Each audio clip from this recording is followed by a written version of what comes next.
Of the 7 billion people on this planet, half of them live on less than $3 a day. And Svetha Janumpalli, founder CEO of New Incentives, believes she can make a difference. Svetha, what are your plans? So our plans are to raise money for those living on less than $1 a day and give that money to them directly on a goal basis. And our intention is to help people help themselves and make better decisions so that they can lift themselves out of poverty. Hopefully in 5 years we will have raised many millions of dollars and funded many households. And so the vision for New Incentives is to create a worldwide system where exploited people can get rewarded for making improvement. And really the goal is to change the current system where a few donors give to a few organizations, where donors give to millions and millions of individuals. And so we hope to prove that making aid conditional on performance will not only empower recipients, but it will empower donors as well. If you give me $10, that goes to a $10 conditional cash transfer. You can just give that to us and say, hey, you guys put it to best use. But oftentimes people are really passionate about education or health or nutrition, and they don't know what solution to fund. So if you gave us a $10 education transfer, for instance, that would go to a child laborer, and he or she would be eligible to get that once they maintain regular attendance in school. I see. Now, you used the word conditional cash transfer. Yes. What does that mean? So a conditional cash transfer is a small amount of money given to somebody in need after they participate in certain activities. And usually that's enrolling children in school, maintaining regular attendance, ensuring basic nutrition, or practicing preventative health care. So there's many child laborers all around the world, and it's not just their lack of money that keeps them in poverty, but what does that lack of money mean? It means that they have to go to work to feed their families every day instead of going to school. And so by giving them money, we're enabling them to feed their families, but because of that condition part, then they're also able to make better decisions. So Manali, she's a 13-year-old child laborer in South India. Her father abandoned her family a couple years ago, and now her mother, who's a domestic servant, must support her and her older brother, and she only earns $26 a month. And $26 a month. $26 a month, and she works more than 8 hours a day.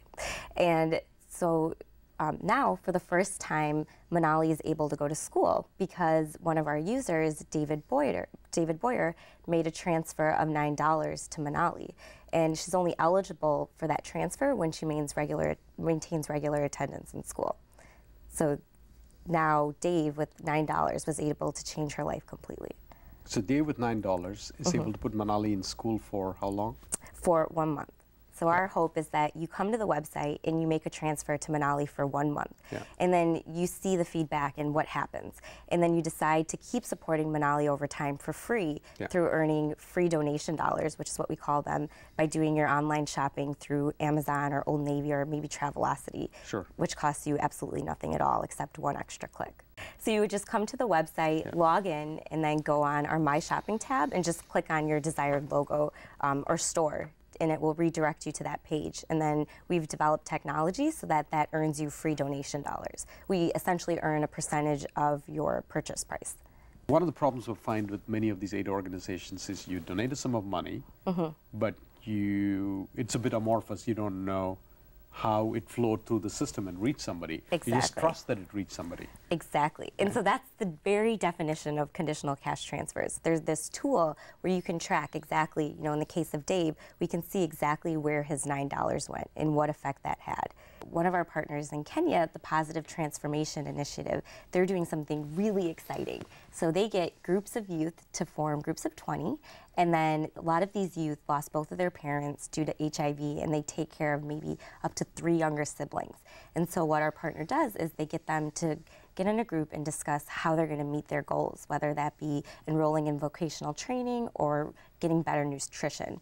And then after that meeting, they make these changes, and then they disperse the money at these at meetings going forward. One of the things I've seen and heard and noticed that in this kind of work is that people at the grassroots level of receiving aid get inspired, motivated by others who are going through a similar situation and got further ahead. And that is the Grameen Bank model where they create. So in the work you're doing, do you create a similar kind of system as well? Yes, and the system we've created was deeply inspired by my time doing work with the Grameen Bank in Bangladesh. Oh, did you? Okay. Yes, I saw that microfinance has created this great thing, a platform where very poor people have been able to be exposed to the rest of society and also interact with each other. And so that's the reason why we don't just go with mobile technologies to make the the transfers directly to someone's bank account, for instance, so that it creates that situation where people are getting together in groups and meeting in order to get the stipend or the transfer and talk about the conditions. I think something I think about a lot and that I'm a little confused by is that the world is small enough that my everyday actions, the things I buy, you know, how much water I use or whether I drive a car can affect people all around the world. But at the same time, it's big enough that we've convinced ourselves that our actions can't go towards improving the lives of others. And so something Craig Newmark, co-founder of Craigslist, said is participate in small ways that are meaningful and do them frequently and then share them. And so that's really what helped me start something like this, because it reminded me that it's important to keep a big vision in mind so that you know what is meaningful, but then when you start to do things, take small steps every day and baby steps to make sure that you keep moving towards that vision.